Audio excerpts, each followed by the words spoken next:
Price the Lord brothers and sisters. நமது கர்த்தராகிய இயேசு கிறிஸ்துவின் நாமத்தினாலே உங்கள் அனைவரையும் வாழ்த்தி இன்றைய வேத படிப்பினைக்கு நான் வரவேற்கிறேன். நம்முடைய தேவனுடைய அன்பும் கிருபையும் சமாதானமும் அவருடைய பரிசுத்தமும் நம் அனைவரோடும் இருப்பதாக. நம்ம கடந்த வாரங்களா தொடர்ந்து இந்த வசனத்துல தான் நம்ம வேத தியானத்தை நம்ம வாசிச்சுட்டு இருக்கிறோம். முதலாவது நம்ம ஆரம்பிக்கும் பொழுது அதே வசனத்தை இன்னைக்கு நம்ம வாசிக்கலாம். யோவான் 13ஆம் அதிகாரம் வசனம் 34, 35. நீங்கள் ஒருவரில் ஒருவர் அன்பாய் இருங்கள். நான் உங்களில் அன்பாய் இருந்தது போல நீங்களும் ஒருவரில் ஒருவர் அன்பாய் இருங்கள் என்கிற புதிதான கட்டளையை உங்களுக்கு கொடுக்கிறேன். நீங்கள் ஒருவரில் ஒருவர் அன்புள்ளவர்களாய் இருந்தால் அதனால் நீங்கள் என்னுடைய சீஷர்கள் என்று எல்லாரும் அறிந்து கொள்வார்கள் என்றார். ஆமென். ஆமென். அப்போ நம்ம இந்த வசன பிரகாரம் நம்ம எல்லோரும் தேவனுடைய சீஷர்களாக இருக்கிறோம். தேவனுடைய சீஷர்களாக இருப்பது எப்படி என்று நாம் அறிந்து கொள்வார்கள். மற்றவர்கள் எல்லோரும் நம்மளை சீஷர்கள் என்று அறிந்து கொள்வதற்கு ஒரு முக்கியமான ஒரு காரணம் இருக்கு. அது என்ன? நம் ஒருவர் ஒருவர் அன்பாய் இருங்கள் அப்படின்ற இந்த கட்டளைக்கு கீழ்ப்படுகிற பிள்ளைகளாக இருந்து நம்ம ஒருவர் அன்பாய் இருக்கிறோம். அது எப்படிப்பட்ட அன்பாய் இருக்கிறது என்றால், நான் உங்களில் அன்பாய் இருந்தது போல நீங்களும் ஒரு அன்பாய் இருங்கள் அப்படின்ற ஒரு புதிதான ஒரு கட்டளையை உங்களுக்கு கொடுக்கிறேன். இதுதான் புதிய உடன்படிக்கையின் ஒரு ஆரம்ப கட்டமாக இருக்கிறது. இது இயேசு கிறிஸ்து அவர் உயிரோடு இருக்கும் பொழுது அவர் பேசின வசனங்களாக இருக்கிறது. அப்ப அவர் நம்ம கிட்ட சொல்லிக் கொடுக்கும் பொழுது அன்பாய் இருக்கிறது இருங்கள்னு சொல்லிட்டு அது எப்படி இருக்கணும்னு சொல்லி கொடுக்கிறார்.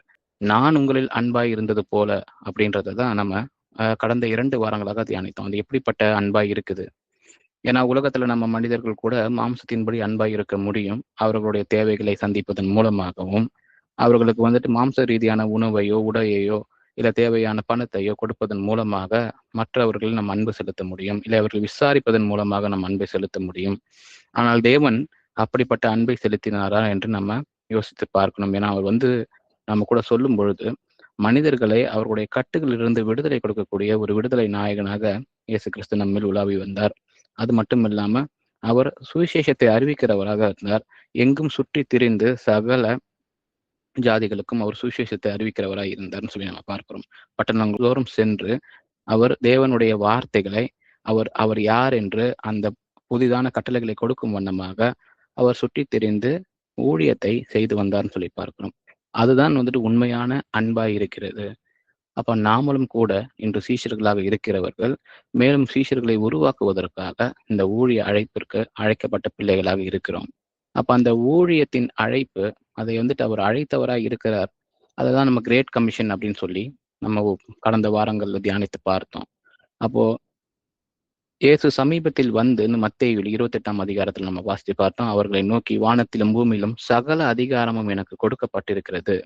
அந்த அதிகாரத்தை நம்ம கிட்ட கொடுத்துதான் அவர் சொல்லுகிறார், நீங்கள் புறப்பட்டு போய் சகல ஜாதிகளையும் சீஷராக்கி அவர்களுக்கு பிதா குமாரன் பரிசுத்த ஆவி அவர் நாமத்திலே அவர்களுக்கு ஞானஸ்தானம் கொடுத்து நான் உங்களுக்கு கட்டளையிட்ட யாவையும் கை கொள்ளும்படி அவர்களுக்கு உபதேசம் பண்ணுங்கள் அப்படின்ற இந்த கிரேட் கமிஷன் இந்த கட்டளையை சொல்லியிருக்கிறார்.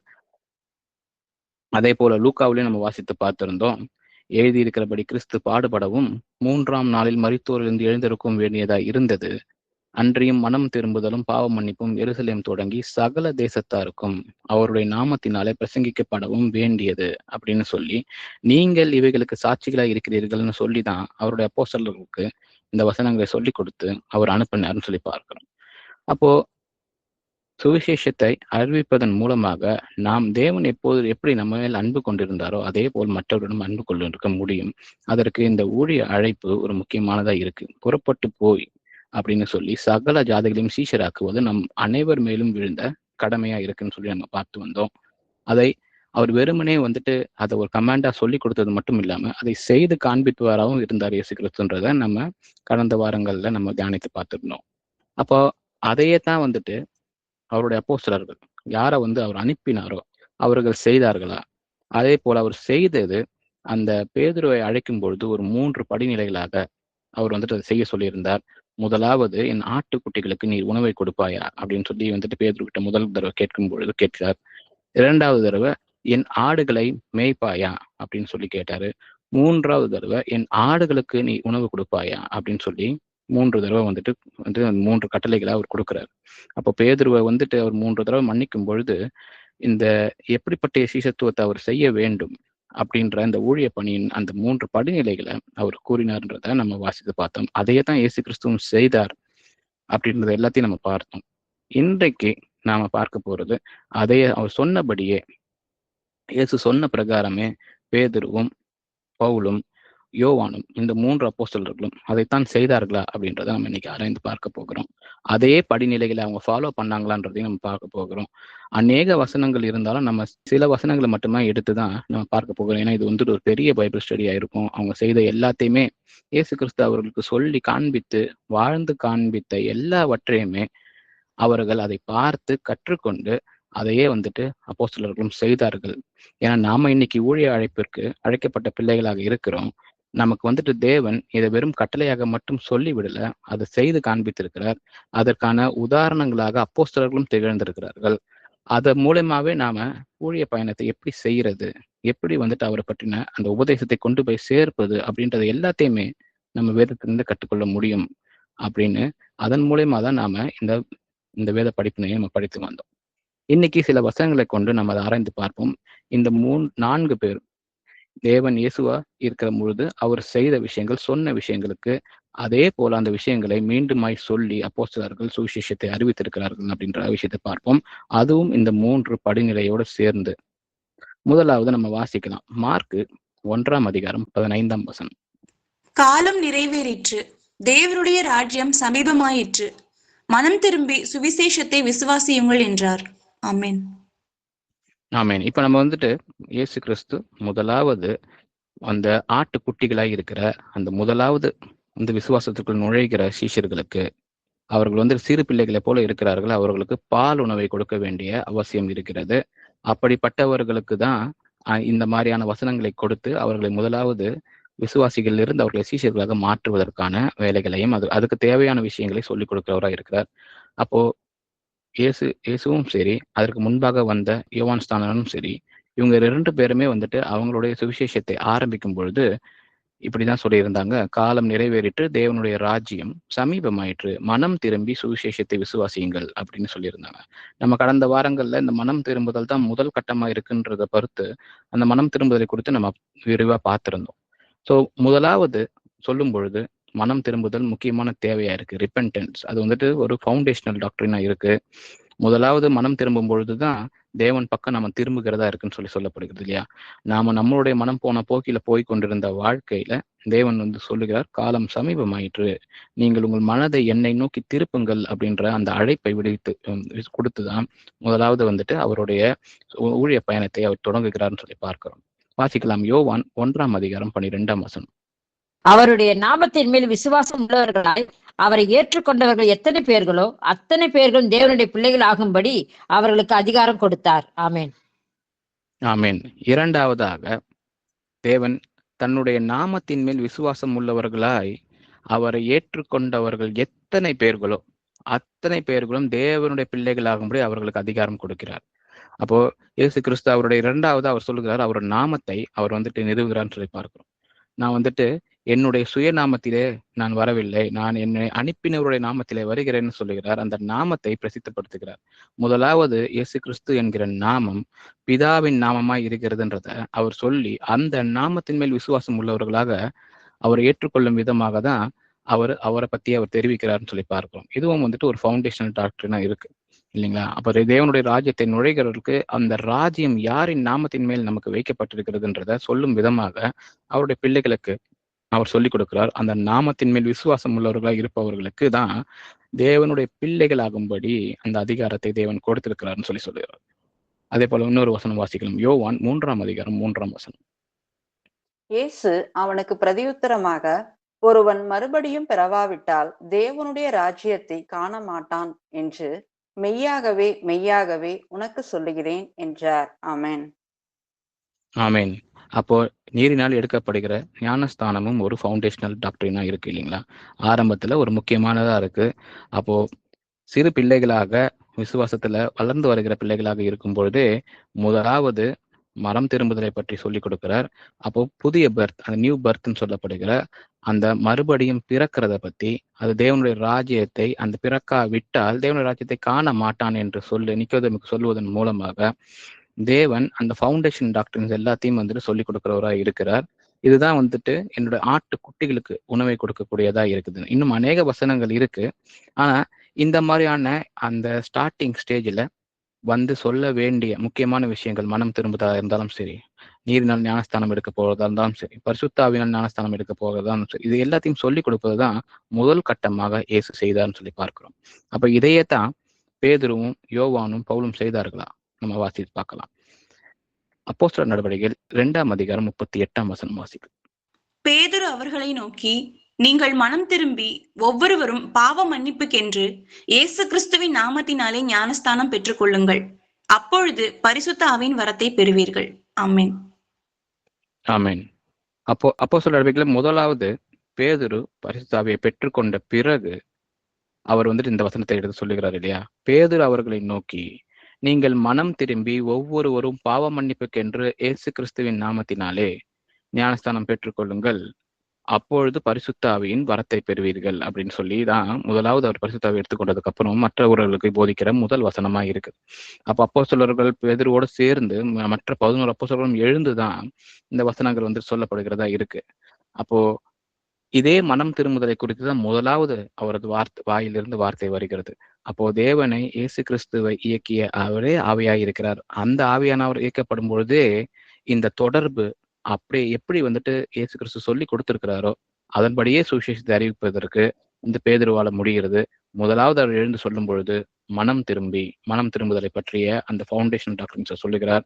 ஒவ்வொருவரும் பாவ மன்னிப்புக்கென்று, அப்படி அதே போல எப்படி தேவன் தன்னுடைய நாமத்திலே விசுவாசிக்கிறவர்கள் மட்டும்தான் அவருடைய பிள்ளைகளாக இருப்பார்கள் சொல்லி கொடுத்தாரோ, அதே போல இயேசு கிறிஸ்துவின் நாமத்தினாலே ஞானஸ்தானம்னு சொல்லி அந்த நாமத்தை எல்லாருக்கும் பிரசித்தப்படுத்தி சொல்லுகிறார்.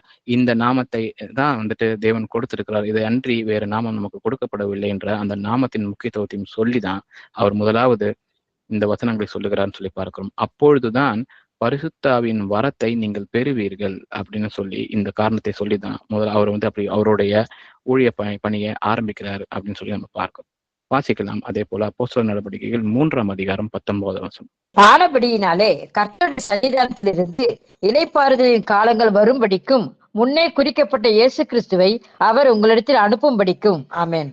ஆமென். அப்புறம் தொடர்ந்து பேதுருவுடைய வசனங்களை நம்ம எடுத்து பார்க்கும் பொழுது இந்த இயேசு கிறிஸ்து யார்? அப்போ உலகத்தில் தோன்றி அவர்களுக்கு முன்பாக மனிதனாக வாழ்ந்து அப்பின்பு இறந்து உயிர் தெழுந்தவராய் இருக்கிற இந்த இயேசு கிறிஸ்து தேவனுடைய குமாரன் அப்படின்றத சொல்லும் விதமாக, எப்படி தேவன் எப்படி அவர் எப்படி சொல்லி கொண்டாரோ, அவர் எப்படி அவர் யாருன்ற அவர் காண்பித்து கொண்டாரோ, அவரை இப்பொழுது சுவிசேஷம் அறிவிப்பதன் மூலமாக இந்த இயேசு கிறிஸ்து யார், உலகத்தில் தோன்றி மனிதனாக எண்ணப்பட்ட அவர் யார் என்று சொல்லிக் கொடுக்கும் விதமாக தொடர்ந்து அவருடைய வசனங்களில பேதுரு பேசி வருவார். அதை தான் நம்ம அப்போஸ்தலர் நடவடிக்கைகள் படிக்க முடியும். வாசிக்கலாம். அப்போஸ்தலர் நடவடிக்கைகள் 4ஆம் அதிகாரம் 12ஆம் வசனம். அவராலே அன்றி வேறு ஒருவராலும் ரட்சிப்பு இல்லை. நாம் ரட்சிக்கப்படும்படிக்கு வானத்தின் கீழெங்கும் மனுஷர்களுக்குள்ளே அவருடைய நாமமே அல்லாமல் வேறொரு நாமம் கட்டளையிடப்படவும் இல்லை என்றான். ஆமென். ஆமென். அப்போ சுவிசேஷ அறிவிப்புல முக்கியமாக இருக்கிறது மனம் திரும்புதலும் ஞானஸ்தானக்கேற்ற போதனைகளும் மட்டுமில்ல, தேவனுடைய நாமத்திற்கு கொடுக்க வேண்டிய அந்த முக்கியத்துவம். இப்போ இங்க பேதுரு சொல்லுகிறார் பாருங்க, அவராலே அன்றி வேறு ஒருவராலும் ரட்சிப்பு நமக்கு இல்லை. நாம் ரட்சிக்கப்படும்படிக்கு வானத்தின் கீழெங்கும் மனுஷருக்குள்ளே அவருடைய நாமமே அல்லாமல் வேறொரு நாமம் கட்டளையிடப்படவும் இல்லை என்றார். அப்போ 2000 வருடங்களுக்கு முன்பாக பேதுரு அவருடைய ஊழியத்தின் காலகட்டத்துல இப்படிதான் போதித்து வந்திருக்கிறான்னு சொல்லி பார்க்கிறோம். அவரை அல்லாமல் வேற நாமம் நமக்கு கொடுக்கப்படவில்லை. அப்ப இந்த 2000 வருடங்களாக இந்த வார்த்தை, இந்த போதனை உயிர் உள்ளதா இருக்கிறது, ஜீவன் உள்ளதா இருக்கிறதுன்றதை நம்ம விசுவசிக்கிறோம் இல்லைங்களா? அப்போ தேவனை அன்றி வேறு எந்த நாமத்தை நாம எடுத்தாலும் அந்த நாமத்தினால் நமக்கு ரட்சிப்பு இல்லை. இந்த வசனம் இன்றைக்கும் உயிரோடு வாழ்ந்து கொண்டு இருக்கிறது நம்ம கூட. அப்படி இருக்கும் பொழுது நம்ம இந்த மாதிரியான போதனைகளை வந்துட்டு நமக்கு கொடுக்கப்படவில்லை என்றால், நாம மற்றவர்களுக்கு கொடுக்கவில்லை என்றால், பல நாமங்களை பின்பாக மக்கள் போக வேண்டிய ஒரு கட்டாயமும் காலமும் நம்ம வாழ்ந்து கொண்டிருக்கிறத நம்ம பார்க்கிறோம் இல்லைங்களா? அப்போ அவராலே அன்றி வேறு ஒருவராலும் ரட்சிப்பு இல்லை, இந்த நாமமே அல்லாமல் வேறொரு நாமம் கட்டளையிடப்படவும் இல்லைன்னு நமக்கு சொல்லிக் கொடுக்கும் பொழுது அந்த நமது இரட்சகராகிய இயேசு கிறிஸ்துவே அந்த நாமம், அந்த நாமத்தை தவிர வேறு நாமத்தை நம்ம பயன்படுத்த முடியாதுன்றது நம்மளுடைய சுவிசேஷ அறிவிப்புல முக்கியமான ஒரு பங்கை வகிக்கக்கூடியதா இருக்க வேண்டும். அதே போல நம்ம சில எக்ஸாம்பிள்ஸ் நம்ம பவுல் இதை எப்படி செய்திருக்கிறான்னு சொல்லி பார்க்கலாம். அப்போஸ்தலர் நடவடிக்கைகள் 20ஆம் அதிகாரம் 21ஆம் வசனம் வாசிக்கலாம். தேவனிடத்திற்கு மனம் திரும்புவதை குறித்தும் நம்முடைய கர்த்தராகிய இயேசு கிறிஸ்துவை விசுவாசிப்பதை குறித்தும் நான் யூதருக்கும் கிரேக்கருக்கும் சாட்சியாக அறிவித்தேன். ஆமென். அப்போ பவுல் அவர் குறித்து சொல்லும்பொழுது அவரே தான் என்ன செய்தார் என்றதை எழுதி வைத்திருக்கிறார் அழகா. தேவனிடத்திற்கே மனம் திரும்புவதை குறித்தும் நம்முடைய கர்த்தராகிய இயேசு கிறிஸ்துவை விசுவாசிப்பதை குறித்தும் நான் யூதருக்கும் கிரேக்கருக்கும் சாட்சியாக அறிவித்தேன் அப்படின்னு சொல்றாரு. அவர் என்ன செய்தார்ன்றதை அவர் சொல்லிக் கொடுக்கிறார் நமக்கு. அப்போ மனம் திரும்புதலை குறித்து பேசுவதும் நம்ம தொடர்ந்து இந்த ஒரு பேட்டர்ன் பார்க்கிறோம் இல்லைங்களா? அப்போ இந்த ஃபவுண்டேஷனல் டாக்டரின்ஸ் தன் ஆட்டுக்குட்டிகளுக்கு உணவை கொடுன்னு அவர் சொல்லும் பொழுது இந்த முக்கியமான விஷயமா மனம் திரும்புதலை குறித்து தேவன் பேசுகிறார். அதே போல பேதுரு பேசினதை பார்த்தோம். இப்ப நம்ம பவுல் பேசுகிறத பார்க்கிறோம். தேவனிடத்திற்கே மனம் திரும்புதலை குறித்தும் நம்முடைய கர்த்தராகிய இயேசு கிறிஸ்துவை விசுவாசிப்பதை குறித்தும் இதைத்தான் நான் அறிவிக்கிறேன் யூதர்களுக்கும் கிரேக்கர்களுக்கும் அப்படின்னு சொல்லி, யூதருக்கும் புறஜாதியாருக்கும் அதைத்தான் அவர் சொல்லிக் கொடுக்கிறார்ன்றதை அவர் சொல்றாரு. அதுவும் சாட்சியாக அறிவித்தேன், நான் இதற்கெல்லாம் சாட்சியாக இருக்கிறேன். அப்போ மார்க்ல தேவன் சொல்றாரு, நீங்கள் இதற்கு சாட்சியாக இருக்கிறீர்கள்னு சொல்றாரு. அதே போல பவுல் நான் சாட்சியாக இருக்கிறேன்னு சொல்லி அவரை சொல்லிக் கொடுக்கிறான்னு சொல்லி பார்க்கிறோம். மேலும் இன்னொரு 2 வசனங்கள் பவுலை குறித்து வாசிக்கலாம். 1 கொரிந்தியர் 15ஆம் அதிகாரம் வசனம் 3-4. நான் அடைந்ததும் உங்களுக்கு பிரதானமாக ஒப்புவித்ததும் என்னவென்றால், கிறிஸ்துவானவர் வேத வாக்கியங்களின்படி நமது பாவங்களுக்காக மரித்து அடக்கம் பண்ணப்பட்டு வேத வாக்கியங்களின்படி 3ஆம் நாளில் உயிர்த்தெழுந்து. ஆமென். ஆமென். அப்போ நான் அடைந்ததும் பிரதானமாக எனக்கு ஒப்புவிக்கப்பட்டதும் என்ன அப்படின்னு சொல்லி அவர் சொல்லிக் கொடுக்கும் பொழுது பாருங்க, இதுதான் நான் அறிந்து கொண்டிருக்கிறேன், இதைத்தான் தேவன் என்னை அறிய வைத்திருக்கிறார். கோர் காஸ்பல் அப்படின்ற இந்த மெசேஜ் என்னவா இருக்குதுன்னா, கிறிஸ்துவானவர் வேத வாக்கியங்களின்படி முன் குறித்த அவர் வாக்குத்தத்தம் செய்யப்பட்ட அந்த தேவன் கிறிஸ்துவானவர் நமது பாவங்களுக்காக மரித்து அடக்கம் பண்ணப்பட்ட இந்த இயேசு கிறிஸ்துவே அப்படின்னு சொல்றதான் அவர் வேத வாக்கியங்களின்படி, அதுவும் முன் குறித்தபடியே அவர் அடக்கம் பண்ணப்பட்டு 3ஆம் நாளில் உயிர் தெழுந்தார்ன்ற அந்த முக்கியமான இந்த தேவன் யாரு அப்படின்றத கொண்டு சேர்க்கும் அந்த மெசேஜை நான் சொல்லுறேன் அப்படின்னு சொல்றாரு. இதுதான் நான் அடைந்ததும் நான் பிரதானமாக ஒப்புவிக்கிறதும் அப்படின்னு சொல்லி பவுல் சொல்லுகிறான்னு சொல்லுவாங்க. வாசிக்கலாம். ரோமர் 10ஆம் அதிகாரம் 9ஆம் வசனம். என்னவென்றால், கர்த்தராகிய இயேசுவை நீ உன் வாயினாலே அறிக்கையிட்டு தேவன் அவரை மரித்தோரிலிருந்து எழுப்பினார் என்று உன் இருதயத்திலே விசுவாசித்தால் ரட்சிக்கப்படுவாய். ஆமென். ஆமென். அப்ப இந்த ஃபவுண்டேஷனல் வசனத்துல அவர் சொல்லிக் கொடுக்கிறார், இந்த விசுவாசத்தின் மூலமா தான் நம்ம தேவன் கிட்ட செல்ல முடியும். அவருக்கு ரட்சிப்பு நமக்கு எப்படி இருக்கிறது என்றால், கர்த்தராகிய இயேசு கிறிஸ்துவை நாம் அறிக்கையிட்டு தேவன் அவரை மரித்தோரிலிருந்து எழுப்பினார் என்று இருதயத்திலே விசுவாசித்தால் மட்டுமே நீ ரட்சிக்கப்படுவாய் என்ற இந்த மாதிரி உபதேசங்களை தான் பவுல் கொண்டு போய் சேர்க்கிறாரு. அவருடைய எழுதின எல்லா லெட்டர்ஸ்லையும் பார்த்தீங்கன்னா இதுதான் முக்கியமான பிரதானமான விஷயமா இருக்குன்னு சொல்லி பார்க்குறோம். அப்போ இதெல்லாமே பால் உணவாய் இருக்கிறது. தேவனை யார் என்று அறிமுகப்படுத்தும் விதமாகவும், பாவ மன்னிப்புக்கு மனம் திரும்புதல் தேவை என்றும், அப்புறம் அவரை விசுவாசிப்பு குறித்தும், அதே போல அவரது நாமத்தை மகிமைப்படுத்துவதை குறித்தும் தொடர்ந்து எல்லாரும் சொல்லி கொண்டு வருகிறதை பார்க்கலாம். அதே போல யோவான் இதை எப்படி செய்தார்ன்றதை பார்க்கலாம். வாசிக்கலாம். யோவான் 20ஆம் அதிகாரம் 31ஆம் வசனம். இயேசு தேவனுடைய குமாரனாகிய கிறிஸ்து என்று நீங்கள் விசுவாசிக்கும்படியாகவும் விசுவாசித்து அவருடைய நாமத்தினாலே நித்திய ஜீவனை அடையும்படியாகவும் இவைகள் எழுதப்பட்டிருக்கிறது. ஆமென். ஆமென். அப்ப யோவான் ஆரம்பிக்கும் பொழுதே சொல்லுகிறார், இயேசு தேவனுடைய குமாரனாகிய கிறிஸ்து என்று நீங்கள் விசுவாசிக்கும்படியாகவும், அவரே முன் குறிக்கப்பட்ட அந்த தேவ குமாரன் அப்படின்றது, அவரே கிறிஸ்துவா இருக்கிறார், மேசியாவா இருக்கிறார்ன்றதை நீங்கள் விசுவாசிக்கணும். விசுவாசித்து அவருடைய நாமத்தினாலே நித்திய ஜீவனை அடையும்படியாகவும் இவைகளை எழுதப்பட்டிருக்கிறதுன்னு சொல்லி அவரை பற்றிய விசுவாசத்தை பற்றியும் அவருடைய நாமத்தை பற்றியும் திரும்பவும் அவரோட பிள்ளைகளுக்கு சொல்லிக் கொடுக்குறான்னு சொல்லி நம்ம பார்க்கிறோம். அப்ப இதுவும் நம்ம இது வரைக்கும் பார்த்தது போல அந்த நாமத்தை குறித்தும் இந்த குமாரனாகிய கிறிஸ்து யார் என்பதை விளக்கும் வண்ணமாக அவருடைய சுவிசேஷ அறிவிப்பு இருந்ததா நம்ம பார்க்கிறோம். வாசிக்கலாம். 1 யோவான் 1:7. அவர் ஒளியில் இருக்கிறது போல நாமும் ஒளியில் நடந்தால் ஒருவரோடொருவர் ஐக்கியப்பட்டிருப்போம். அவருடைய குமாரனாகிய இயேசு கிறிஸ்துவின் ரத்தம் சகல பாவங்களையும் நீக்கி நம்மை சுத்திகரிக்கும். ஆமென். ஆமென். அப்ப அந்த கிறிஸ்துவின் முக்கியத்துவத்தை சொல்லிக் கொடுக்கிறார் இல்லைங்களா? அவர் எப்படிப்பட்டவராய் இருந்தாரோ அதே போல் நாமும் இருக்க வேண்டும். அப்பொழுதுதான் நாம் ஐக்கியப்பட்டிருப்போம் அவரோடு அப்படின்ற அந்த விஷயத்தை சொல்லிக் கொடுக்கிறார்.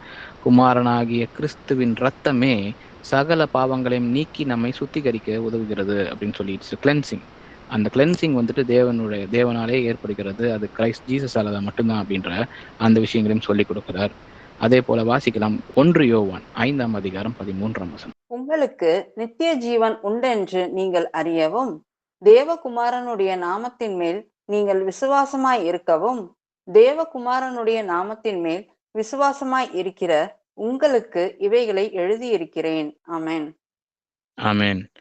அப்போ அவருடைய சுவிசேஷ அறிவிப்பே அந்த லெட்டர்ஸே வந்துட்டு அவர் எப்படி சொல்றாருன்னா, இதை நம்புகிறவர்களுக்கு தான் நான் இதை எழுதுகிறேன் அப்படின்னு சொல்றாரு இல்லைங்களா? அப்பயும் பாருங்க, தேவகுமாரனுடைய நாமத்தின் மேல் நீங்கள் விசுவாசம் இருக்கும்ன்ற அந்த எந்த நாமத்தின் கீழ் நாம எல்லோருமே வந்து ரட்சிக்கப்படுகிறோம், எந்த நாமத்தின் கீழ் நம்ம விசுவாசமா இருக்கும் பொழுது நித்திய ஜீவனை அடைய பாத்திரர்களா இருக்கிறோம் அப்படின்றத மீண்டும் மீண்டுமாய் இயேசு கிறிஸ்து முதலாவது தொடங்கி அப்போஸ்தலர்கள் எல்லோருமே அதற்கான காரியங்களை தொடர்ந்து சொல்லிக் கொடுக்கிற விதமாய் அவங்க சொல்லிக் கொடுக்கறத பார்க்கிறோம் இல்லையா? அப்போ இந்த ஃபவுண்டேஷனல் டாக்டரின்ஸ் எல்லாமே தேவைப்படுகிற விஷயமா இருக்கு. இது பால் உணவாய் இருக்கிறது. முதலாவது தேவனை பற்றி அறிய வருகிற பிள்ளைகளுக்கு சுவிசேஷம் அறிவிக்கும் பொழுது இதெல்லாம் தான் வந்துட்டு முக்கியமான விஷயங்களா இருக்குன்னு சொல்லி பார்க்கிறோம். அப்போ எபிரேயர் 6:1-2 நம்ம பார்க்கும் பொழுது கிறிஸ்துவை பற்றி சொல்லிய மூல உபதேசங்களை நாம் விட்டு செத்த கிரியைகளுக்கு நீங்களாகும் மனம் திரும்புதல், தேவன் பேரில் வைக்கும் விசுவாசம், ஸ்நானங்களுக்கு அடுத்த உபதேசம், கைகளை வைக்குதல், மரித்தோரின் உயிர்த்தெழுதல், நித்திய நியாய தீர்ப்பு என்பவைகளாகிய அஸ்திபாரம் அப்படின்னு சொல்லப்பட்டிருக்கு இல்லைங்களா? அததான் அஸ்திபாரமா இருக்குது. அப்ப தொடர்ந்து நம்ம இன்னைக்கு வாசித்து வந்த வசனங்கள் எல்லாமே இதை குறித்ததா இருக்குதுன்னு சொல்லிட்டு பார்ப்போம். தேவனுடைய நாமத்தை குறித்தும், மனம் திரும்புதலை குறித்தும், அவர் மேல் வைக்க வேண்டிய விசுவாசத்தை குறித்தும், ஞானஸ்தானத்தை குறித்தும் உபதேசங்கள், கைகளை வைக்குதல், அவர் உயிர்த்தெழ, அவர் நித்திய ஜீவன் நமக்கு தரக்கூடியவராய் இருக்கிறார், அதற்கு முன்பாக நியாய தீர்ப்பு இருக்கிறது என்பதை குறித்த உபதேசங்களே அஸ்திபாரமாய் இருக்கிறது.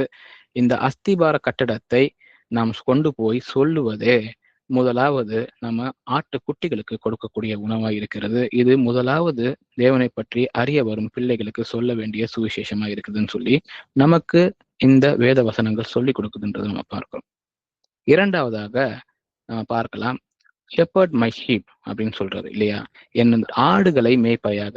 இப்போ வளர்ந்து வந்திருக்கிற அந்த விசுவாசிகளை, டீச்சர்களை நம்ம வந்துட்டு எப்படி மேய்க்கணும்? அப்போ மேய்க்கிறதுனா என்னன்னா, அவர்களை கைட் பண்ணணும்னு சொல்லி பார்க்கிறோம். அப்போ உபதேசங்கள் ஆடுகளை வழி தவறி விடாம அவர்களை வந்து சரியான வழியில் நடத்துகிற ஒரு கைடன்ஸா இருக்கணும்.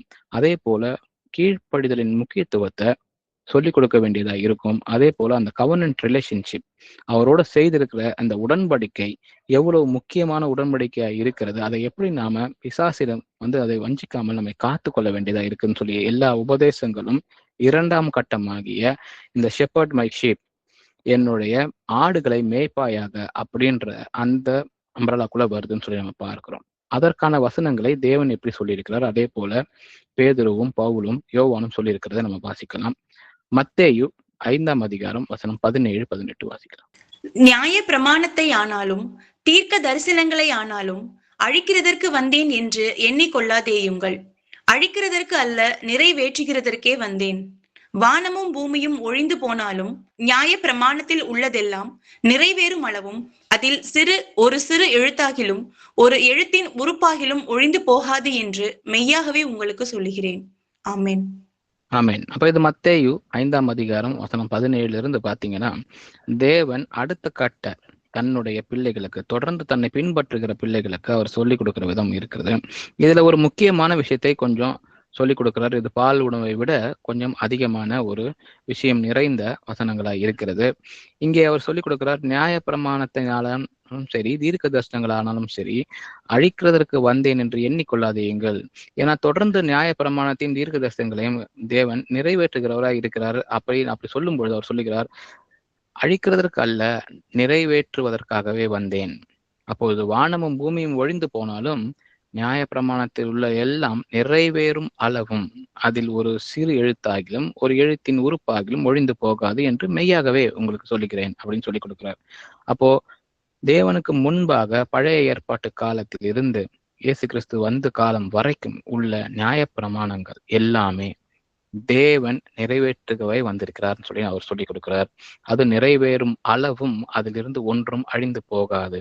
அப்போ அது நிறைவேறுமா? அப்ப நிறைவேறி முடியும்னா தேவன் மரித்து உயிர் தெழும் பொழுது எல்லா நியாயப்பிரமாண சட்டங்களையும் நிறைவேற்றி விட்டார் என்றத நமக்கு சொல்லி கொடுக்கிறார்.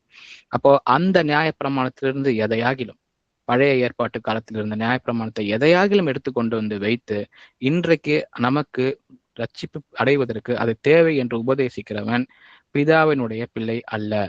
ஏன்னா அவர் சொல்லி கொடுத்திருக்கிறார், இந்த நியாய பிரமாணங்களை நான் நிறைவேற்றும் அளவும் அப்படின்னு சொல்லியிருக்கிறார். அதை அவர் நிறைவேற்றுவதற்காகவே வந்தார். அவர் எல்லாவற்றையும் நிறைவேற்றின பின்பே மரித்து உயிர் தெழுந்திருக்கிறார்னு சொல்லி பார்க்கிறோம்.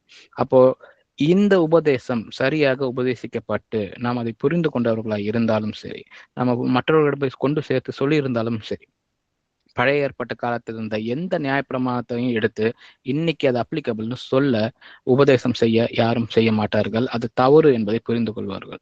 அது அறியாத பட்சத்துலதான் அங்கிருந்து 1-2 எடுத்து கொண்டு வந்து நான் ஓய்வு நாளை அனுசரிப்பேன்னு ஒரு கூட்டமும் இருக்கு. அதே போல நாங்கள் தசம பாகங்களை பெற்றுக்கொள்வது சரிதான்ற கூட்டமும் இருக்கு. அதே போல சில நாட்களை ஒரு நாளை விட மேலாக கருதுவதாக இருந்தாலும் சரி, இது எல்லாமே பழைய ஏற்பாட்டில நியாய பிரமாணத்தின் சட்டத்திட்டத்திற்கு உட்பட்டவைகளை கொண்டு வந்து புதிய ஏற்பாட்டில், அதாவது புதிய அந்த கவர்னன்ட்ல சேர்த்து கொள்கிற ஒரு காரியம் தவறாக இருக்கிறது. ஏன்னா தேவன் அதை நிறைவேற்றி விட்டார்னு சொல்லி நம்ம பார்க்கிறோம். வாசிக்கலாம். மத்தேயு 7ஆம் அதிகாரம் 24ஆம் வசனம். ஆகையால் நான் சொல்லி இந்த வார்த்தைகளை கேட்டு இவைகளின்படி செய்கிறவன் எவனோ அவனை கண்மலையின் மேல் தன் வீட்டை கட்டின புத்தியுள்ள மனுஷனுக்கு ஒப்பிடுவேன். ஆமென். அப்போ இதை போல அநேக வசனங்களை தேவன் மத்தேயு 5, 6, 7 முழுவதும் அவர் சொல்லிக்கொண்டே வருவார். இதெல்லாம் அவருடைய உச்சகட்ட போதனைகளாக இருக்கிறது. நம்ம கடந்த வாரங்களில் கூட சொல்லியிருந்தோம், இந்த 5, 6, 7 இந்த சாப்டர்ஸை படிச்சு பாருங்கன்னு சொல்லிட்டு. அது ஏன்னா இதுல தேவனுடைய உபதேசங்கள் அனைத்தும் இருக்கிறது. சொல்லிவிட்டு அவர் சொல்லி முடிக்கிறார், நான் சொல்லிய இந்த வார்த்தைகளை கேட்டு இவைகளின்படி செய்கிறவன் எவனோ அவனை கண்மலையின் மேல் தன் வீட்டை கட்டின புத்தியுள்ள மனுஷனுக்கு ஒப்பிடுவேன். கண்மலையாய் நமக்கு இருக்கிற இயேசு கிறிஸ்துவின் மீது விசுவாசம் கொண்டு அவர் வார்த்தைகளின்படி நடக்கிறவன் அவர் மேல் விசுவாசம் வைத்திருக்கிறான் அப்படின்னு சொல்லி சொல்றார். அவனே புத்தியுள்ள மனுஷனாய் இருக்கிறான்னு சொல்லி சொல்றார். அப்போ அவருடைய போதனைகளை எடுத்துக்கொண்டு செல்வதுதான் சுவிசேஷ அறிவிப்பா இருந்தா அதற்கான வசனங்களை தேவனே கொடுத்து வைத்திருக்கிறான்னு சொல்லி பார்க்கிறோம். அது சரியான முறையில் வியாக்கியானம் செய்து சொல்லிக் கொடுக்கும் பொழுது பிசாசுடைய வஞ்சனைகளிலிருந்து தப்பித்துக் கொள்கிற பிள்ளைகளாக நாம் இருக்க முடியும். வாசிக்கலாம். யோவான் 13ஆம் அதிகாரம் 34ஆம் வசனம். நீங்கள் ஒருவரில் ஒருவர் அன்பாய் இருங்கள். நான் உங்களில் அன்பாய் இருந்தது போல நீங்களும் ஒருவரில் ஒருவர் அன்பாய் இருங்கள் என்கிற புதிதான கட்டளையை உங்களுக்கு கொடுக்கிறேன். ஆமென். ஆமென். அப்ப தொடர்ந்து தேவன் பழைய ஏற்பாட்டின் அந்த நியாய பிரமாணங்களை நான் நிறைவேற்றுகிறேன் அப்படின்னு சொல்லி அவர் நிறைவேற்றும் பொழுது அவர் என்ன சொல்லுகிறார்? புதிய அந்த உடன்படிக்கையை தொடங்குகிறாராகவும் அவரே இருக்கிறார். அப்போ புதிய கட்டளைகளை கொடுக்க அவர் ஆரம்பிக்கிறார். அந்த புதிய கட்டளை பார்த்தீங்கன்னா நாம இன்னைக்கு முதலாவது வாசித்த அதே வசனம் தான். நீங்கள் ஒருவரில் ஒருவர் அன்பாயிருங்கள்.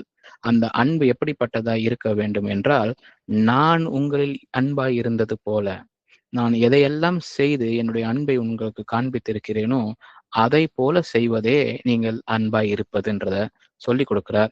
நீங்களும் ஒருவருள் அன்பாயிருங்கள் என்கிற புதிதான கட்டளை அப்படின்னு சொல்லும் பொழுது அவர் பழைய கட்டளைகளை நிறைவேற்றுதல் அவராய் இருக்கிறார்னு சொல்லி கொடுத்த பிறகுதான் இதை அடுத்த ஸ்டெப்பா அவரோட பிள்ளைகளுக்கு சொல்லி கொடுக்கலான்றதை பார்க்கும். அதே போல அவருக்கு தேவையான அந்த ஒபீடியன்ஸ் அவருக்கு வேண்டும். அது முக்கியமானதா இருக்குது, கீழ்ப்படிதல். அதை குறித்து அவர் சொல்லும் பொழுது யோவான் 15ஆம் அதிகாரம் 10ஆம் வசனம். நான் என் பிதாவின் கற்பனைகளை கைக்கொண்டு அவருடைய அன்பிலே நிலைத்திருக்கிறது போல நீங்களும் என் கற்பனைகளை கை கொண்டிருந்தால் என்னுடைய அன்பிலே நிலைத்திருப்பீர்கள். ஆமென். ஆமென். அப்போ தேவனாகிய கர்த்தர் மனிதனாய் இயேசு கிறிஸ்துவாய் இந்த உலகத்திலே தோன்றின போது கூட தன் பிதாவின் கற்பனைகளை கை கொண்டு அவருடைய அன்பிலே நிலைத்திருக்கிறார் அப்படின்னு சொல்லுகிறார். அப்போ கற்பனைகளை கை கொள்ளும் பொழுதே தேவனுடைய அன்பில் நாம் நிலைத்திருக்க முடியும்ன்றத சொல்லி மட்டும் இல்லை, அதை செய்து காண்பித்துட்டு அப்புறம் நமக்கு அந்த சொல்லுகிறார், நீங்களும் என் கற்பனைகளை கை கொண்டு இருந்தால் என்னுடைய அன்பிலே நிலைத்திருப்பீர்கள். அப்போ கட்டளைகளை கை கொண்டு இருப்பது மூலம் மட்டும்தான், கற்பனைகளை நம்ம தொடர்ந்து செய்து கொண்டே அதற்கு கீழ்ப்படித்து கொண்டே இருக்கும் பொழுது வரைக்கும் தான் நாம் தேவனுடைய அன்பிலே நிலைத்திருப்போம். அவர் அன்பிலே நிலைத்திருக்கும் பொழுது அவர் நம்மோடு இருக்கிறார். நம்மளுடைய காரியங்கள் யாவற்றையும் நடத்தி கொடுக்கிற தேவனாய் இருக்கிறார். அவர் நம்மோடு இருக்கிறார்னு சொல்லி பார்க்கிறோம்.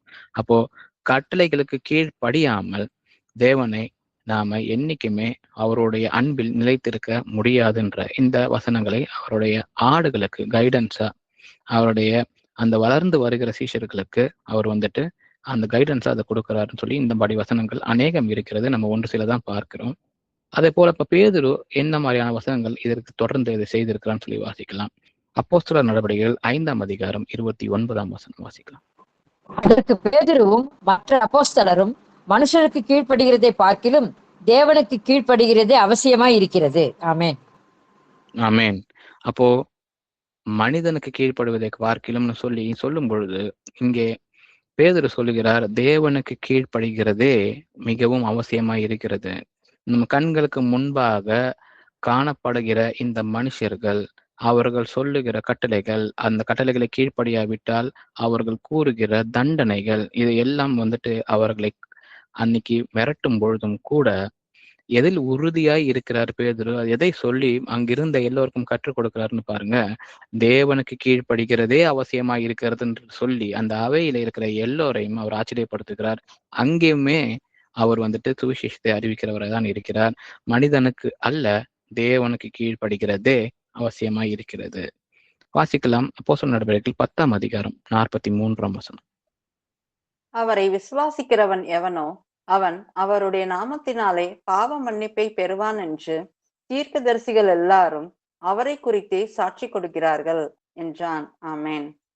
ஆமேன். இப்பொழுது அந்த பழைய ஏற்பாட்டில் உள்ள காலத்தில் உள்ள நியாயப்பிரமாணங்களின் நிறைவேற்றமே தேவன் அப்படின்னு அவர் சொல்லி கொடுத்தார். நான் நிறைவேற்றவே வந்தேன்னு.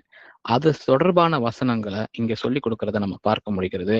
அவரை விசுவாசிக்கிறவன் எவனோ அவன் அவருடைய நாமத்தினாலே பாவ மன்னிப்பை பெறுவான் என்று தீர்க்கதரிசிகள் எல்லாரும் அவரை குறித்தே சாட்சி கொடுத்திருக்கிறார்கள்னு சொல்லி பழைய ஏற்பாட்டு காலத்திலிருந்து தீர்க்கதரிசிகள் சொல்லிய அந்த தேவன் இவரே அப்படின்னு சொல்லி அந்த தீர்க்க தரிசனங்கள் எல்லாம் இவரிலே நிறைவேறுகிறது அப்படின்னு சொல்லி அதற்கு சாட்சி கொடுக்கிறவராக இருக்கிறார்னு சொல்லி இந்த வசனங்கள் பார்க்கிறோம்.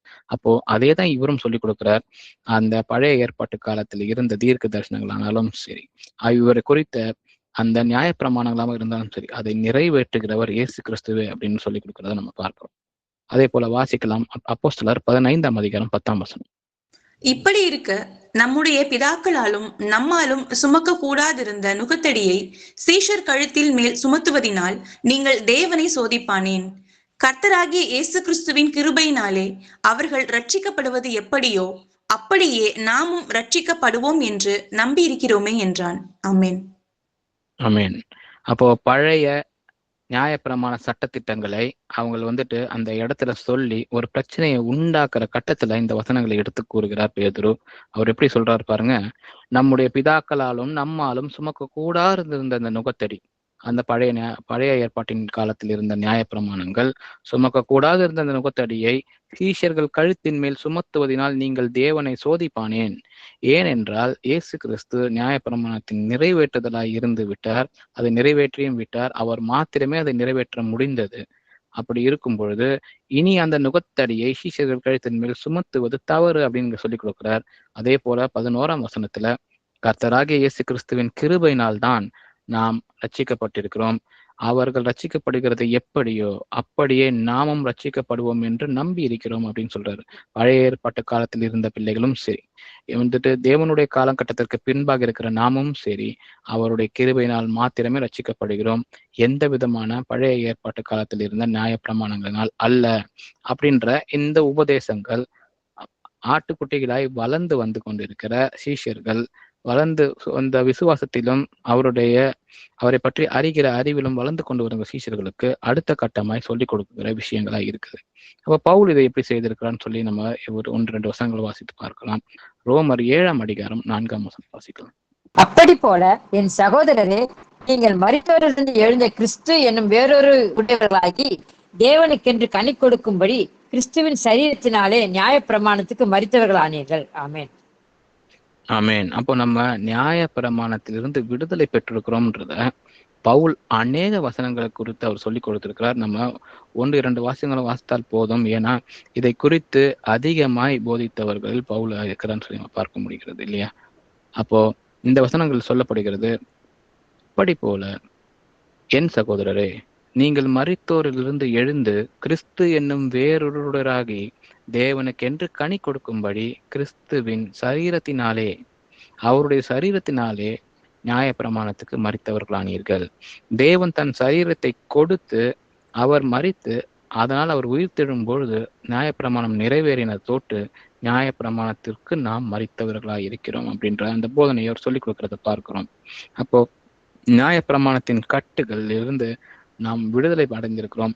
நியாயப்பிரமாணம் பாவத்தை குறிக்கிறதாகவே இருக்கிறது. பாவத்தை நாம் பாவம் செய்து கொண்டிருக்கிறோம்ன்றதை நினைவூட்டும் வகையிலே இருக்கிறதுன்ற அநேக வசனங்களை பவுல் நம்ம எழுதியிருக்கிறதே எல்லா அவருடைய நியமங்கள் எழுதியிருக்கிறதெல்லாம் நம்ம வாசிக்க முடியும்.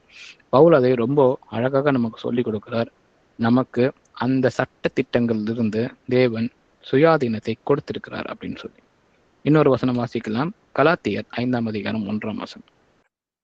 ஆனபடியினாலே நீங்கள் மறுபடியும் அடிமைத்தனத்தின் நுகத்துக்கு உட்படாமல் கிறிஸ்து நமக்கு உண்டாக்கின சுயாதீன நிலைமையிலேயே நிலை கொண்டிருங்கள். ஆமென். ஆமென். அப்போ மீண்டுமாய் நியாயப்பிரமாணத்தை ஏதாவது ஒரு வழியில் புகுத்தி விட வேண்டும் என்று அநேக அவர்கள் ஆரம்பித்த சபைகளில், அந்த கலாத்திய சபையில் நடந்து கொண்டிருக்கும் பொழுது அவர்களுக்கு எழுதுகிறார், மீண்டுமாய் அந்த நுகத்திற்கு நீங்கள் உங்களை உட்படுத்தி கொள்ளாமல் அப்படின்னு. இதேதான் நம்ம பேதுரு சொன்னதை நம்ம பார்க்க முடிந்தது இல்லைங்களா? அந்த நுகத்தடியை சீஷர்கள் கழுத்தின் மேல் சுமத்துவதனால் நீங்கள் தேவனை சோதிப்பானேன்னு சொல்லி நம்ம வாசிச்சோம். அப்போஸ்தலர் 15ஆம் அதிகாரம் 10ஆம் வசனம். அதே போல சொல்லுகிறார், அதே நுகத்தை சொல்லுகிறார், நீங்கள் மறுபடியும் அடிமைத்தனத்தின் நுகமாய் இருக்கிறது அந்த நுகத்திற்கு உட்படாமல் கிறிஸ்துவ நமக்கு உண்டாக்கின இந்த சுயாதீன நிலைமையிலே நிலை கொண்டிருங்கள். அவர் புதிதாக கொடுத்திருக்கிற கட்டளைகளை நம்ம ஃபாலோ பண்றதுதான் நமக்கு சரியானதா இருக்கும்.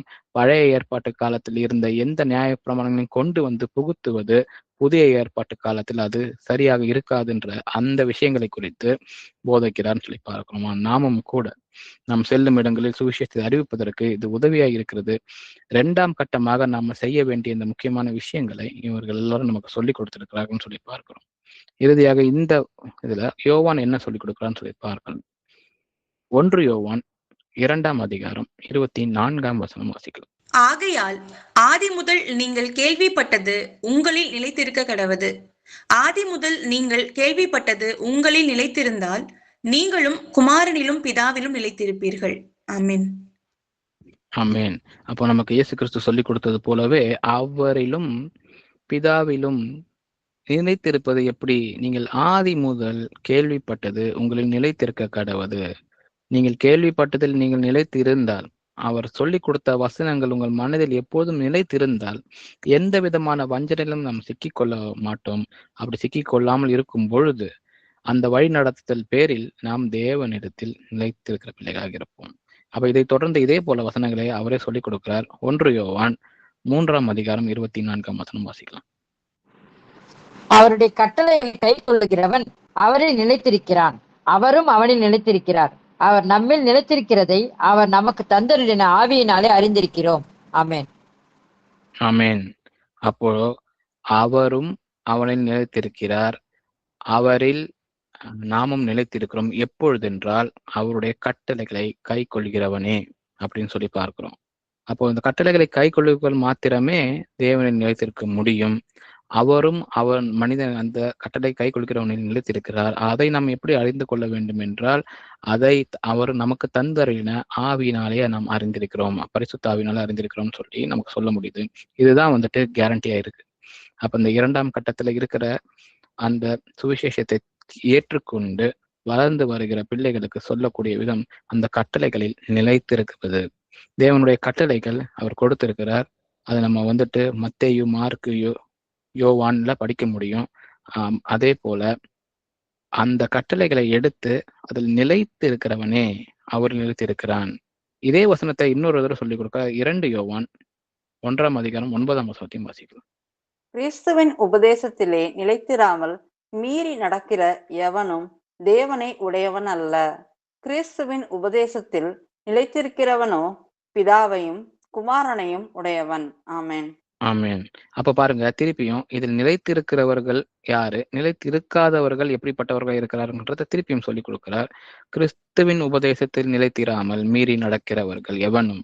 அப்ப கிறிஸ்துவின் உபதேசத்தை உபதேசிக்காமல் வேறு உபதேசங்களை புகுத்துகிற எவனும் தேவனை உடையவன் அல்ல அப்படின்னு இந்த கைடன்ஸா இருக்கிற இந்த கட்டத்துல அந்த கள்ள போதகர்கள் யாரு, நல்ல போதகர்கள் யாரு, எந்த விதமான செய்தி நமக்கு கொடுக்கப்படுகிறது என்பதை உணரும் விதமாக இந்த கிறிஸ்துவின் உபதேசத்தை கொடுக்கப்படுகிறதா இல்லை வேறு உபதேசம் கொடுக்கப்படுகிறதா என்பதை ஒவ்வொரு சீஷர்களும் அதை பிரித்து ஆராய்ந்து பார்க்கணும், நிதானித்து பார்க்கிறதற்கு சொல்லிக் கொடுக்கிற விதமாக யோவான் இதை சொல்லிக் கொடுக்கிறார். இது எந்த வசனத்தோட தொடர்பா இருக்கிறது என்றால் நம்ம ஏற்கனவே வாசித்தோம் இல்லைங்களா? யோவான் 15 இயேசு கிறிஸ்து அவருடைய சுவிசேஷ அறிவிப்பில் அவர் சொல்லுகிறார், நான் என் பிதாவின் கற்பனைகளை கை கொண்டு அவருடைய அன்பிலே நிலைத்திருக்கிறது போல நீங்களும் என் கற்பனைகளை கை கொண்டிருந்தால் என்னுடைய அன்பிலே நிலைத்திருப்பீர்கள். இந்த நிலைத்திருப்பதற்கு கட்டளைகளை கை கொள்வதே மிகுந்த அவசியமாய் இருக்கிறது அப்படின்றத மீண்டும் மீண்டுமாய் சொல்லிக் கொடுக்கிறார். அதே போல இன்னும் நிறைய வசனங்களை சொல்லிக் கொடுக்கிறார். நானே திராட்சை செடி, நீங்கள் கொடிகளாய் இருக்கிறீர்கள், என்னில் நிலைத்திருக்கிறவனை கனி கொடுக்க முடியும் அப்படின்னு சொல்லி இது எல்லாமே அவருடைய கற்பனைகளை கை கொள்கிறவர்கள் மட்டுமே அப்படின்னு சொல்ல முடியும். அப்போ இதை எடுத்து போதிப்பதுதான் 2ஆம் கட்ட போதனையா இருக்குது. இதை தொடர்ந்து எல்லோருமே செய்து கொண்டு வந்திருக்கிறார்கள் சொல்லி பார்க்க முடியுது. 3ஆவதாக என்னுடைய ஆடுகளுக்கு உணவு கொடுப்பாயா அப்படின்னு சொல்லி கேட்கிறாரு. Feet my sheep. இப்போ இந்த வளர்ந்து வந்திருக்கிற இந்த ஆடுகள், அதாவது வளர்ந்து வந்திருக்கிற விசுவாசிகளா இருக்கிற சீஷர்களா இருக்கிறவர்களுக்கு அடுத்த கட்ட உபதேசமா சொல்லப்படுகிறது. முதல் ஃபவுண்டேஷன் கொடுக்கப்பட்டுச்சு, 2வது அவர்களுக்கு தேவையான ஒபீடியன்ஸ் முக்கியம், அதே போல கைடன்ஸ் தேவை அப்படின்ற விஷயங்கள் எல்லாம் சொல்லப்பட்டிருக்கு. நியாயப்பிரமாணத்தை குறித்த அந்த விஷயங்கள் சொல்லிக் கொடுக்கப்பட்டது. இப்பொழுது தேவன் யார், இந்த இயேசு கிறிஸ்துவின் உண்மையாக இவர் யாராய் இருக்கிறார், அப்போ வரும் காலங்களை குறித்த அந்த ரெவலேஷன்ஸ் எல்லாமும் சரி, இது எல்லாம் எப்படிப்பட்டதா இருக்கின்ற இந்த மெச்சூர் டிசைபிள்ஸ்ன்னு சொல்லப்படுகிற எல்லாவற்றையும் அறிந்து திட உணவை உண்பதற்கு தயாராய் இருக்கிற சீஷர்களுக்கு 3ஆம் கட்டமாக அவர் சொல்லிக் கொடுக்கிறதை நம்ம பார்க்கலாம். அதே போல இயேசு கிறிஸ்துவும் சரி, பேதுருவும் சரி, பவுலும் சரி, யோவான் சரி சொல்லிக் கொடுத்ததை நம்ம வாசிக்க கேட்போம். முதலாவது இயேசு கிறிஸ்து சொல்லிக் கொடுத்தவர்களுக்கு பார்ப்போம். யோவான் 8 அதற்கு இயேசு, ஆபிரகாம் உண்டாகிறதற்கு முன்னமே நான் இருக்கிறேன் என்று மெய்யாகவே மெய்யாகவே உங்களுக்கு சொல்லுகிறேன் என்றார். ஆமென். ஆமென். அப்ப இந்த மாதிரி வசனங்களை சொல்லும் பொழுது அங்கே பரிசேயர்கள் சதுசேயர்களும் இருக்கிறார்கள். அப்ப அவர்களுக்கு முன்பாக தான் சொல்லி கொடுக்கிறார். கூட அவருடைய அப்போஸ்தலர்களும் இருக்கிறாங்க. இவங்க அப்போஸ்தலர்கள் தான் அந்த இடத்துல ஒரு மெச்சூர் டிசைபிள்ஸா இருக்கிறாங்க. மற்றவர்கள் எல்லாருக்குமே இது ஒரு கடினமான ஒரு உபதேசமா இருக்கிறது. இதை ஏற்றுக்கொள்ள மனம் இல்லாமல் அவங்க கோவப்படுகிறார்கள் சொல்லி நம்ம பார்க்கிறோம் இல்லைங்களா? அப்ப இந்த வசனத்தை பாருங்க. அதற்கு இயேசு, ஆபிரகாம் உண்டாகிறதற்கு முன்னமே நான் இருக்கிறேன் என்று மெய்யாகவே மெய்யாகவே உங்களுக்கு சொல்லுகிறேன். நான் மனிதனாய் மட்டுமே என்னை நீங்கள் பார்க்கிறீர்கள், நான் மனிதன் மட்டும் இல்ல அப்படின்ற அவருடைய அந்த கர்த்தத்துவத்தையும் சரி, அவர் வாக்களிக்கப்பட்ட அந்த மெசியா தான் அப்படின்றத கொஞ்சம் கொஞ்சமா சொல்லி கொடுக்கிறார். அவர் தேவனாக இருக்கிறார்ன்றதையும் அவர் சொல்லி கொடுக்கிறார்னு சொல்லி பார்க்கிறோம். அன்னைக்கு மோசேவின் காலகட்டத்துல அந்த செடியில் எரிந்த அந்த குழந்தை போல அப்போது பேசும் பொழுது தேவன் அவர்கிட்ட பேசுகிறார். நான் என்று அந்த வசனம் சொல்லப்படுகிறது இல்லையா? நானாவே இருக்கிறேன்.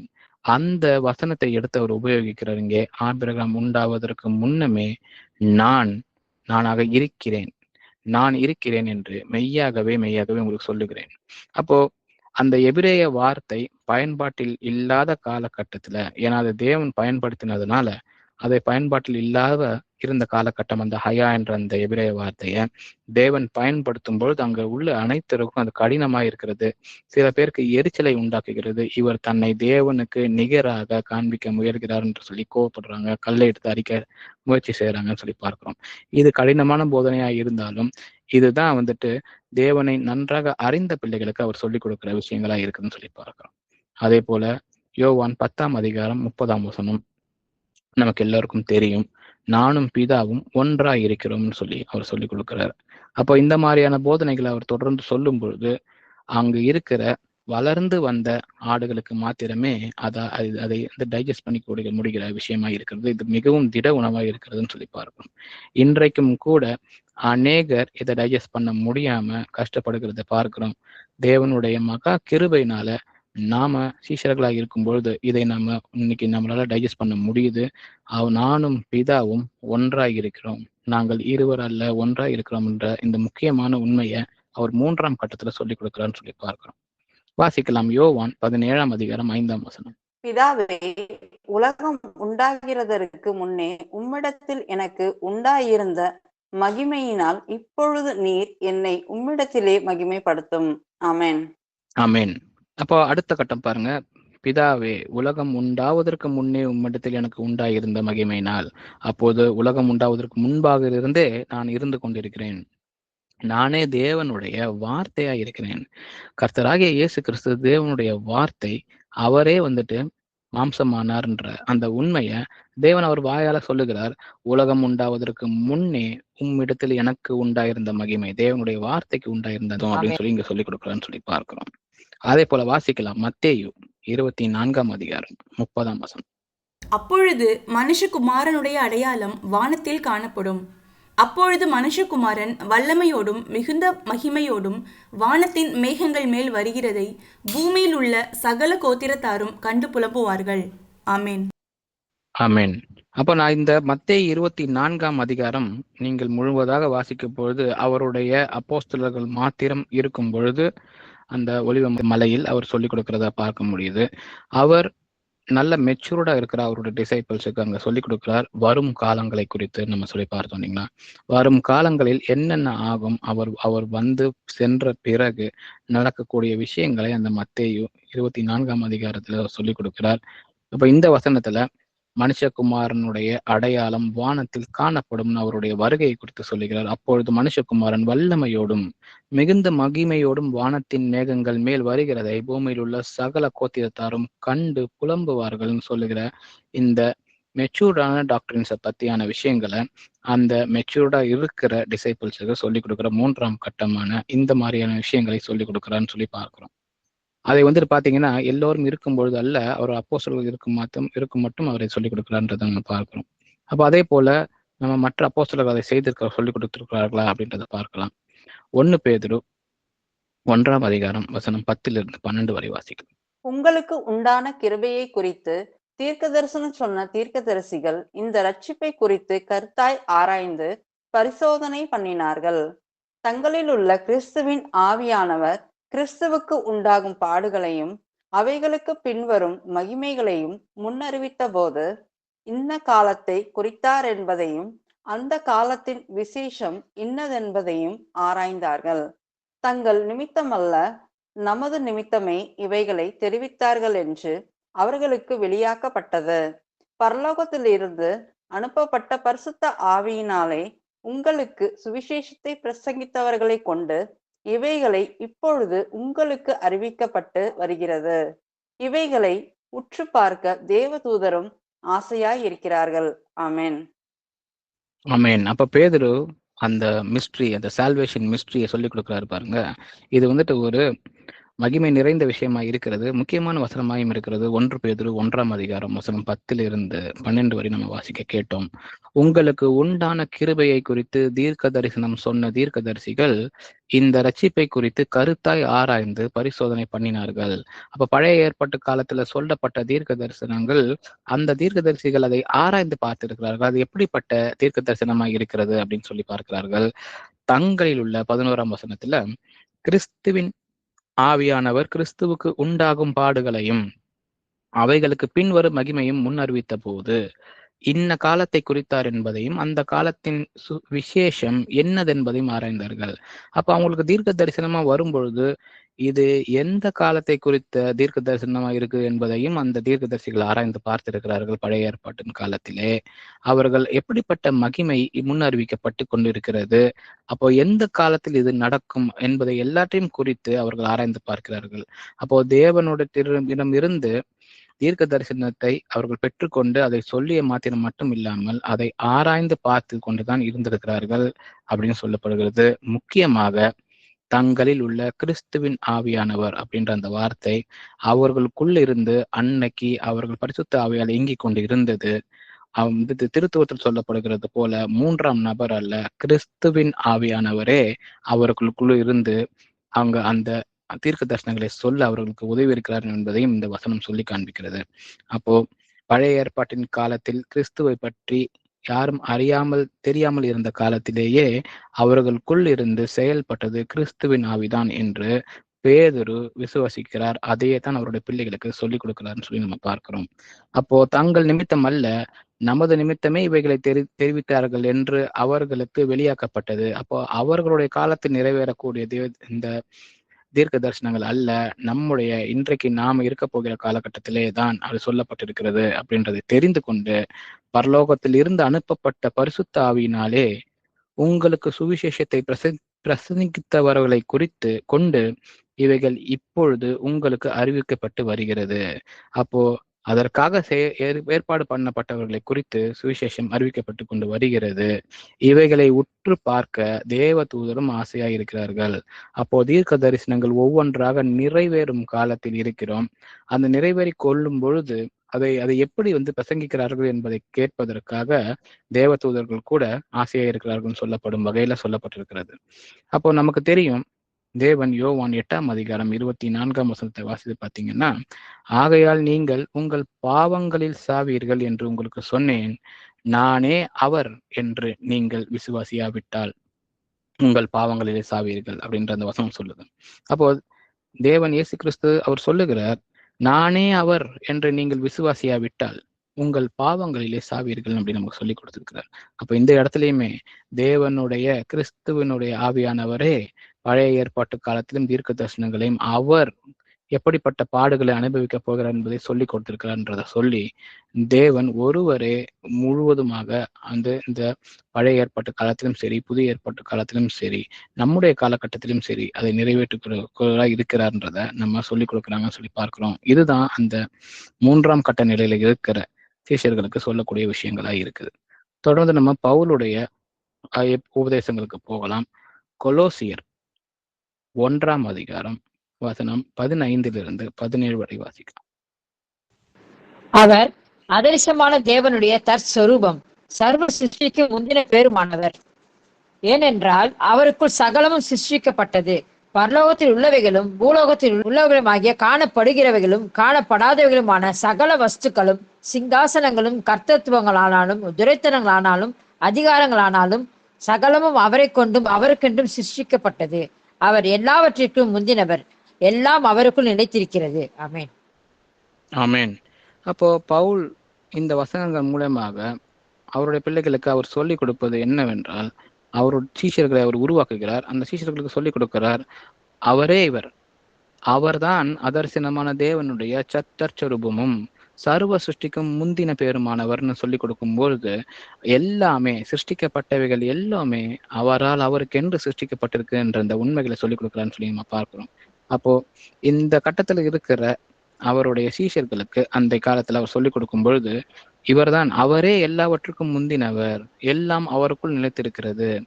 அது எதுவா இருந்தாலும் சரி, சிருஷ்டிக்கப்பட்டது ஒன்றும் அவராலே அல்லாமல் சிருஷ்டிக்கப்படவில்லை. அது பரலோகத்தில் உள்ளவைகளா இருந்தாலும் சரி, பூலோகத்தில் உள்ளவைகளா இருந்தாலும் சரி, காணப்படுகிறவைகளா இருந்தாலும் சரி, காணப்படாதவைகள் இருந்தாலும் சரி, எல்லா விஷயங்களும் தேவனால் தேவனுக்காக படைக்கப்பட்டவைகள் என்ற உண்மையை சொல்லி அவரே எல்லாவற்றுக்கும் முந்தினவராக இருக்கிற இயேசு கிறிஸ்துவை குறித்த அந்த உபதேசங்களை அவர் சொல்லுகிறான்னு சொல்லி நம்ம பார்க்கிறோம்.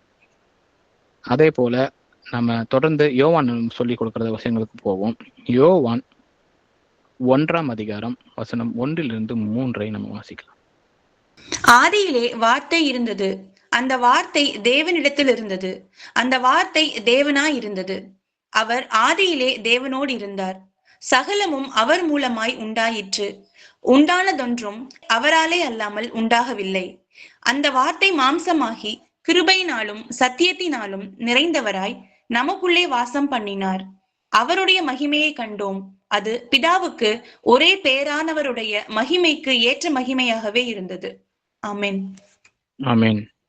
அப்ப யோவான் அவருடைய முதல் அதிகாரத்திலேயே தேவன் யார், அப்படிப்பட்டவராய் இருந்தார், அவர்தான் தேவனுடைய வார்த்தையாய் இருந்தார், அந்த வார்த்தையே மறு உருவாகி நம்ம கூட இருந்து நம்ம செயல்பட்டார்ன்றதை தெரிவிக்கும் வண்ணமாக அவருடைய மகிமையை கண்டோம். அது பிதாவுக்கு ஒரே பேரானவருடைய மகிமைக்கு ஏற்ற மகிமையாக இருந்ததுன்னு சாட்சி கொடுக்கிறார். அவர் வானத்திலிருந்து இறங்கி வந்த தேவனாய் இருக்கிறார்னு சொல்லி இந்த முக்கியமான அந்த ரெவலேஷனை சொல்லி கொடுக்கிறார், இயேசு கிறிஸ்து யார் என்பதை. அப்போ முதலாவது தேவனுடைய குமாரன் அப்படின்னு சொல்லி கொடுத்தார்ன்றதை நம்ம பார்க்கிறோம். இயேசு தேவனுடைய குமாரனாகிய கிறிஸ்து என்று நீங்கள் விசுவாசிக்கும்படியாகவும் அப்படின்னு சொல்லி அவருடைய நிருபங்களை எழுத தொடங்குகிறார். அப்போ அவருடைய சுவிசேஷத்துல சொல்லும் பொழுது ஆதியிலே வார்த்தை இருந்தது, அந்த வார்த்தை தேவனிடத்தில் இருந்தது, அந்த வார்த்தையே தேவனாய் இருந்தது, அந்த தேவன் தான் நம்மோடு இறங்கி வந்தார் மாம்சமாகி. அந்த வார்த்தை மாம்சமாகின்னு சொல்லப்படும் பொழுது அந்த தேவன் தான் மாம்சமாகி நம்மோடு வந்தார்னு சொல்லி அந்த உண்மையை சொல்லி கொடுக்கறத நம்ம பார்க்க முடியும். இதுதான் சுவிசேஷத்தின் உபதேசமாய் இருக்கிறது. அப்போ இதை மெச்சூர் டிசிபிள்ஸுக்கு நம்ம சொல்லி கொடுக்கும் பொழுது அதை அவர்கள் புரிந்து கொள்கிற பிள்ளைகளாக இருக்கிறார் தேவனுடைய கிருபையினர். வாசிக்கலாம். 1 யோவான் 5ஆம் அதிகாரம் 20ஆம் வசனம். அன்றியும் நாம் சத்தியமுள்ளவரை அறிந்து கொள்வதற்கு தேவனுடைய குமாரன் வந்து நமக்கு புத்தியை தந்திருக்கிறார் என்றும் அறிவோம். அவருடைய குமாரனாகிய இயேசு கிறிஸ்து என்னப்பட்ட சத்தியமுள்ளவருக்குள்ளும் இருக்கிறோம். இவரே மெய்யான தேவனும் நித்திய ஜீவனுமாய் இருக்கிறார். ஆமென். ஆமென். அப்ப இது இந்த வசனத்தை சொல்லும் பொழுது பாருங்க, 1 யோவான் 5ஆம் அதிகாரம் 20ஆம் வசனம். நாம் சத்தியம் உள்ளவரை அறிந்து கொள்வதற்கு தேவனுடைய குமாரன் வந்து நமக்கு புத்தியை தந்திருக்கிறார் என்றும். அப்போ நம்ம யார் அவர்ன்றத தெரிந்து கொள்வதற்கு அவரே வந்து நமக்கு அந்த அறிவை கொடுத்திருக்கிறார். அவருடைய குமாரனாகிய இயேசு கிறிஸ்து எனப்பட்டவரே சத்தியம் உள்ளவருக்குள்ளும் இருக்கிறோம். இவரே மெய்யான தேவனும் நித்திய ஜீவனுமாய் இருக்கிறார்னு சொல்லி இந்த மெய்யான தேவன் நம்ம தொழுது கொண்டு வந்திருந்த தேவன் தான், நம்ம பிதாவாக தொழுந்து கொண்டு வந்த தேவன் தான் இந்த கர்த்தராகிய இயேசு கிறிஸ்து என்பதை அந்த சொல்லிக் கொடுக்கும் அந்த முக்கியமான ரகசியத்தை வெளிப்படுத்துகிறார். நம்ம தொடர்ந்து எல்லோருமே தேவனை எப்படி பார்த்தார்கள், எந்த மாதிரியான உபதேசத்தை அவருடைய சீஷர்களுக்கு கொடுத்திருக்கிறார்கள்ன்றதை நம்ம பார்த்தோம். இயேசு கிறிஸ்து அவரோடு சொல்லிய வார்த்தைகளும் சரி, அவரை பற்றி உபதேசங்கள் சொல்லிக் கொடுக்கும் பொழுதும் சரி, இதைத்தான் நமக்கு செய்து கொடுத்திருக்கிறார்னு சொல்லி நம்ம தொடர்ந்து பார்க்கிறோம். அப்போ நாமும் தேவன் நமக்கு கொடுத்திருக்கிற கட்டளையின் பிரகாரம் சென்று அவரை பற்றி சொல்லிக் கொடுக்கும் பொழுது இந்த உபதேசங்களை சொல்லிக் கொடுப்பவனே சரியான உபதேசத்தை சொல்லிக் கொடுக்கிறவர்களா இருப்போம். அப்போ தேவன் நம்மை சொல்லிக் கொடுக்க அனுப்பும் பொழுது வெறுமையாக அனுப்பவில்லை என்பதை நம்ம புரிந்து கொள்ளணும் சிஸ்டர்ஸ். அவர் எதை நமக்கு உபதேசமாய் சொல்லி கொடுக்கணும்னு சொல்லி அவரும் அதை செய்து காண்பித்திருக்கிறார். அப்போஸ்தலர்கள் அதை உபதேசமாய் சொல்லும் பொழுதுபடியும் அதை நம்ம படிக்கும் பொழுது நம்ம தெரிந்து கொள்கிறோம். ஒரே காரியத்தை தான் எல்லாரும் முக்கியமாக செய்து காண்பித்திருக்கிறார்கள். அந்த 3 கட்டத்தையும் நம்ம நமக்கு வாசிக்கப்பட்டோம். எப்படிப்பட்ட சீஷர்களுக்கு எந்த ஆகாரத்தை கொடுக்க வேண்டும் அந்த கட்ட நிலைகளையும் நமக்கு சொல்லி கொடுத்தவர்களாக இருக்கிறார். அப்போ நாம புறப்பட்டு போகும் பொழுது எந்த விதமான ஐயமும் இல்லாம நம்ம புறப்பட்டு போக முடியும். அதற்கு வேதமே நமக்கு உதவி செய்கிறது. இன்னைக்கு நாம ஏதோ ஒரு காரியத்தை குறித்து ஒரு இடத்துல சேர்ந்து இதை பத்தி படித்து பாஸ்டர்ஸ் ப்ரீச்சர்ஸ்ன்ற டைட்டில போட்டு கொண்டு போக வேண்டிய அவசியம் இல்லை. தேவனுடைய பிள்ளைகளா இருக்கிறோம். தேவனுடைய கற்பனைகளை நாம தொடர்ந்து ஏற்றுக்கொண்டு நடக்கும் பொழுது அவரில் நாம் நிலைத்திருக்கிறோம். அவர் நம்மில் நிலைத்திருக்கிறார். அவர் கூறிய வண்ணமே அவருடைய வசனங்களை கொண்டு சேர்க்க நாம் புறப்பட்டு போகிற பிள்ளைகளாக இருக்கிறோம். அப்போ இந்த தொடர்ந்து இது ஒரு சைக்கிள் போல நடக்கிறத பார்க்கிறோம். பிதாவால் தேவகுமாரன் அனுப்பப்பட்டிருக்கிறார். அவர் அனுப்பப்பட்டவர் அவர் காரியங்களை நிறைவேற்றின பின்பு தன்னுடைய அப்போஸ்தலர்களை அவர் அனுப்புகிறார். அப்போஸ்தலர்கள் அவர்களுடைய காரியங்கள் நிறைவேற்றின பொழுது அவர்களுடைய சீஷர்களாக அந்த சீஷர்களை அனுப்புகிறார். தொடர்ந்து இன்றைய வரைக்கும் உலகத்துல சீஷர்கள் தொடர்ந்து உருவாகி கொண்டே இருக்கிறார்கள். நாம் அனைவருக்கும் இன்றைக்கு எழுதப்பட்ட புத்தகமாக நமக்கு வேதாகமம் நம் கைகளில் இருக்கிறது. அதன் மூலியமாக நாம் எல்லாவற்றையும் படித்து கற்றுக் கொடுக்கிறோம். பரிசுத்த ஆவியானவரே போதகராய் இருந்து நமக்கு ஒவ்வொரு வசனங்களையும் நமக்கு கற்றுக் கொடுக்கிறார்.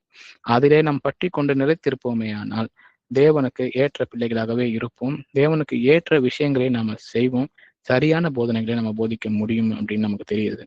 அப்போ ஒரு சில வசனங்கள் நம்ம இந்த யோவான் 17:18 வாசிக்கும் பொழுது, நீர் என்னை உலகத்தில் அனுப்பினது போல நானும் அவர்களை உலகத்தில் அனுப்புகிறேன் அப்படின்னு தேவன் சொல்லுகிறார். அவர் எப்படி அனுப்பப்பட்டாரோ அதே போல அப்போஸ்தலர்களை நான் உலகத்திற்குள் அனுப்புகிறேன் அப்படின்னு சொல்றார். அதே போல என்னுடைய உபதேசங்களை கை கொள்ளுங்கள் அப்படின்னு சொல்லிக் கொடுக்க சொல்றார். இதோ உலகத்தின் முடிவு பரியந்தம் சகல நாட்களில் நான் உங்களோட கூட இருக்கிறேன் அப்படின்னு சொல்லி மத்தேயு 28:20 நம்ம வாசிக்க முடியும். அப்போ வெறும் அனுப்புவது மட்டும் இல்ல, சொல்லிக் கொடுத்தது மட்டும் இல்ல, முடிவு பரியந்தம் சகல நாட்களில் நான் உங்களுக்கு கூட இருக்கிறேன்னு சொல்லி அந்த வாக்குத்தத்தத்தின் தேவன் நமக்கு கொடுத்திருக்கிறான்னு சொல்லி பார்க்கிறோம். அப்ப பவுலும் அதைத்தான் செய்தார். 2 தீமோத்தேயு 2:2 வாசிக்கும் பொழுது அவர் தீமோத்தேயுக்கு சொல்லிக் கொடுக்கிறார். அநேக சாட்சிகளுக்கு முன்பாக நீ என்னிடத்தில் கேட்டவைகளை மற்றவர்களுக்கு போதிக்கத்தக்க உண்மையுள்ள மனுஷர்களிடத்தில் ஒப்புவி அப்படின்னு சொல்லி அந்த ரிலே ரேஸ்ல பேட்டனை பாஸ் பண்றது போல தொடர்ந்து இந்த காரியங்களை செய்து முடித்த வண்ணம் அடுத்த சீஷர்களுக்கு அவங்க அதை பாஸ் செய்யறாங்க. சீஷர்களாக்குங்கள்னு சொல்லி தேவன் சொன்ன அந்த வசனத்தை தான் இவங்க எல்லாருமே கடைபிடித்து செய்து வருகிறார்கள் சொல்லி பார்க்கிறோம். அப்ப பேதுருவும் கூட 1 பேதுரு 5:2 வரை பார்க்கும் பொழுது, உங்களிடத்தில் உள்ள தேவனுடைய மந்தையை நீங்கள் மேய்த்து கட்டாயமாய் அல்ல மனப்பூர்வமாயும் அவலட்சணமான ஆதாயத்திற்காக அல்ல உற்சாக மனதோடும் சுதந்திரத்தை இருமாப்பாய் ஆளுகிறவர்களுக்கு அல்ல மந்தைக்கு மாதிரிகளாகவும் கண்காணிப்பு செய்யுங்கள்னு சொல்லி அடுத்த கட்டத்துல இருக்கிற சீஷர்களுக்கு அவர் உபதேசம் செய்யறத பார்க்கிறோம். அப்போ இது கட்டாயம் அல்ல, நீங்கள் மேய்ப்பர்களாய் இருந்து மேய்க்க வேண்டும், மனப்பூர்வமாய் செய்ய வேண்டும் சொல்றாரு, அவலட்சணமான ஆதாயத்திற்காக அல்ல. அப்போ இது இந்த உபதேசங்களை கொண்டு செல்கிற கடமை நம்ம கூட இருக்கும்பொழுது அதை அவலட்சியமான ஆதாயத்திற்காக செய்யக்கூடாது அப்படின்ற அந்த போதனைகளை சொல்லிக் கொடுக்கிறார். அப்போ இதையே தான் நாம பெற்றுக்கொள்கிறோம், அதையே தான் நாம் கடைபிடிக்கிறவர்களாக இருக்கணும்னு சொல்லி பார்க்கிறோம். ஏன்னா மந்தைக்கு மாதிரிகளாக இருக்கவங்கன்னு சொல்லப்படுகிறது. அப்ப மாதிரிகளாக இருந்துதான் மீண்டுமாய் நாம் சீஷர்களை உருவாக்க முடியும், நாம தேவனுடைய வசனத்தை எடுத்து சொல்லும் பொழுது. யோவானும் கூட வெளிப்படுத்துதல் விசேஷத்துல தேவனே சொல்லுகிறார் யோவானுக்கு, நீ கண்டவைகளையும் இருக்கிறவைகளையும் இவைகளுக்கு பின்பு சம்பவிப்பவைகளையும் எழுது அப்படின்னு யோவான் 1:19 சொல்லிக் கொடுக்கிறார். அப்போ எதை நீ பார்த்திருக்கிறாயோ அதை நீ எழுது, இதை எழுதின பின்பு அவைகள் எல்லாவும் அதை படித்து அதை தெரிந்து கொள்வார்கள். அப்படி தேவனுடைய வசனம் தொடர்ந்து உலகத்திலே பிரவேசித்து அது நடை போட்டு கொண்டு இருக்கும் அப்படின்ற அந்த விஷயங்களை சொல்லிக் கொடுக்குறதுன்னு சொல்லி பார்க்கிறோம்.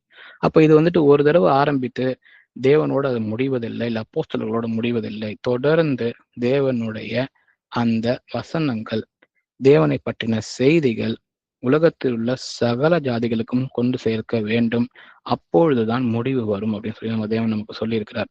தொடர்ந்து அதை செய்கிற பிள்ளைகளாக நாம் அனைவரும் இருக்க வேண்டும். அதற்கான விஷயங்களை தேவன் நமக்கு கற்றுக் கொடுத்திருக்கிறார். அப்ப நம்ம இதோட சேர்த்து நம்ம ஒரு ஜெபத்தோட இந்த வேத படிப்பினை நம்ம முடித்துக் கொள்ளலாம். எங்கள் அப்பா பிதாவே, எங்கள் அன்பான தேவனே, எங்கள் அருமை ரட்சகரே, எங்கள் ஆவியானவரே, எங்கள் துணையாளரை எங்களை வழி நடத்துகிற தேவனே, கோடான கோடி சோஸ்திரம் நன்றியும் செலுத்துகிறோம் அப்பா. அப்பா நீர் நல்லவர், வல்லவர், கிருபை உள்ளவர் அப்பா. மகா இரக்கமும் சாந்தமும் பொறுமையும் உள்ள தேவனாய் இருக்கிறீங்க அப்பா. அப்பா கர்த்தராகிய இயேசு கிறிஸ்துவே, நீங்க இந்த உலகத்துல தோன்றி நீர் எங்களுக்கு என்னென்ன சொல்ல வேண்டும் அதை எல்லாத்தையும் நீர் செய்து காண்பித்திருக்கிறீங்கப்பா. அதற்காக உங்களுக்கு நாங்கள் முதலாவது நன்றி செலுத்துகிறோம் அப்பா.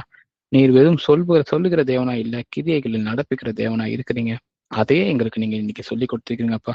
இந்த வசனங்களை எல்லாம் நாங்கள் படித்து என்னன்னு புரிந்து கொண்டு கேட்பவர்களை மாத்திரமல்ல இசப்பா, மற்றவர்களுக்கு இதை கொண்டு சேர்க்கிற பிள்ளைகளாக இன்றைக்கு கேட்கிற இந்த வசனத்தை கேட்கிற எல்லாரும் நீர் மாற்ற வேண்டுமாய், ஒவ்வொருவரையும் நீர் ஆசீர்வதிக்க வேண்டுமாய் நான் இயேசு கிறிஸ்து நாமத்தினால இதை வேண்டிக் கொள்கிறேன் தேவனே. அப்பா உமது உண்மை, உமது சத்தியம் அது நீராகவே இருக்கிறீர் என்பதை எல்லோருக்கும் எடுத்து சொல்லும் பிள்ளைகளாக எங்கள் ஒவ்வொருவரையும் நீர் மாற்ற வேண்டுமாய் நாங்கள் ஜெபிக்கிறோம் அப்பா. கீழ்ப்படிதல் முக்கியமாக இருக்கிறது. கீழ்ப்படிதலே சப்பா கூட நெருங்கி இருக்கிறதற்கும் அவரில் நிலைத்து இருக்கிறதுக்கும் உதவி செய்கிறதுன்ற வசனங்களை நாங்கள் எடுத்து சொல்லுகிற பிள்ளைகளாக எங்கள் எல்லோரும் நீர் மாற்ற வேண்டுமா நாங்கள் ஜெபிக்கிறோம் அப்பா. எதையுமே நீங்கள் சொல்லிக் கொடுக்காம போகல.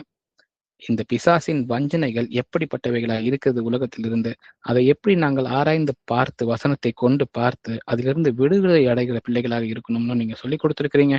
அதையே மற்றவர்களுக்கு சொல்லிக் கொடுக்கிற பிள்ளைகளாகவும் நாங்கள் இருக்க எங்களுக்கு உதவி செய்யுங்க. அதுதான் நீங்க எங்க மேல காண்பிச்ச அன்பை போல நாங்க மற்றவர்கள் மேல அன்பை காமிக்கிறதுன்றதை நீங்க சொல்லி கொடுத்துருக்கீங்கப்பா. அதற்காக உங்களுக்கு நான் நன்றி செலுத்துகிறேன் ஏசப்பா. நீங்கள் ஏற்றுக்கொண்ட சுவிசேஷத்தை அல்லாமல் வேறொரு சுவிசேஷம் ஒருவன் உங்களுக்கு பிரசங்கித்தால் அவன் சபிக்கப்பட்டவனாய் இருக்க கடவுன்னு நீங்க சொல்லி கொடுத்திருக்கிறீங்கப்பா. அதே போல இந்த சுவிசேஷத்தை அல்லாமல் வேறொரு சுவிசேஷத்தை நாங்கள் கேட்கும் பொழுது ஏசப்பா, உடனடியாக அதை கண்டு கொண்டுகிற பிள்ளைகளாக எங்கள் எல்லாரையும் எங்களை மாற்றுங்க ஏசப்பா. எங்களுக்கு அந்த தேவையான அறிவையும் ஞானத்தின் கொடுக்க வேண்டுமே நாங்கள் ஜெபிக்கிறோம் அப்பா. நீர் செய்வதற்காக நன்றி. சீஷர்களாக நாங்கள் எங்களை நீர் ஏற்படுத்தினீரப்பா. நீர் வந்து கிருபையாய் எங்களை சந்தித்தீர். நீங்க சொல்லி கொடுத்திருக்கிறீங்கப்பா. அதற்காக நாங்கள் உங்களுக்கு கோடி நன்றிகள் செலுத்துகிறோம். அதே போல மேலும் சீஷர்களாக உருவாக்குறதற்கு தேவையான வசனங்களை எங்களோடு எப்போதும் அனுப்பும்படியாக நாங்கள் ஜெபிக்கிறோம் ஏசப்பா. கர்த்தராகிய இயேசு கிறிஸ்துவின் நாமத்தினால் இந்த ஜெபத்தை நான் ஏறெடுக்கிறேன். என்றும் ஜீவன் உள்ள நல்ல பிதாவே, ஆமென். Praise the Lord, brothers and sisters.